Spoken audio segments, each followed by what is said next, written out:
فاذكروني اذكركم واشكروا لي ولا تكفرون. سو تم مجھے یاد کیا کرو، میں تمہیں یاد کیا کروں گا، اور میرا احسان مانتے رہنا اور ناشکری نہ کرنا. يا أيها الذين آمنوا استعينوا بالصبر والصلاة إن الله مع الصابرين. اے ایمان والو، صبر اور نماز سے مدد لیا کرو، بے شک خدا صبر کرنے والوں کے ساتھ ہے. ولا تقولوا لمن يقتل في سبيل الله أموات بل أحياء ولكن لا تشعرون. اور جو لوگ خدا کی راہ میں مارے جائیں ان کی نسبت یہ نہ کہنا کہ وہ مرے ہوئے ہیں، وہ مردہ نہیں بلکہ زندہ ہیں، لیکن تم نہیں جانتے. وَلَنَبْلُوَنَّكُمْ بِشَيْءٍ مِّنَ الْخَوْفِ وَالْجُوعِ وَنَقْصٍ مِّنَ الْأَمْوَالِ وَالْأَنفُسِ وَالثَّمَرَاتِ وَبَشِّرِ الصَّابِرِينَ.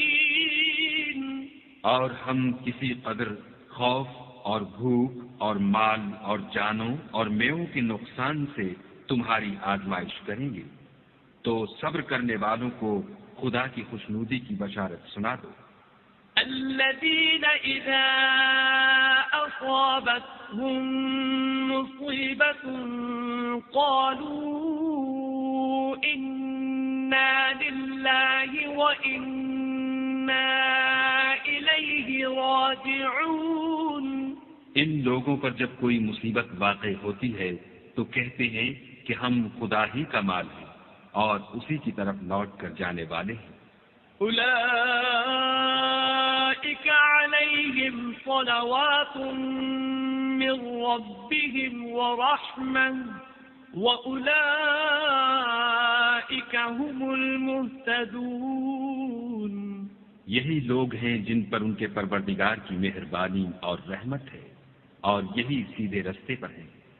إن الصفا والمروة من شعائر الله فمن حج البيت أو اعتمر فلا جناح عليه أن يطوف بهما ومن تطوع خيرا فإن الله شاكر عليم.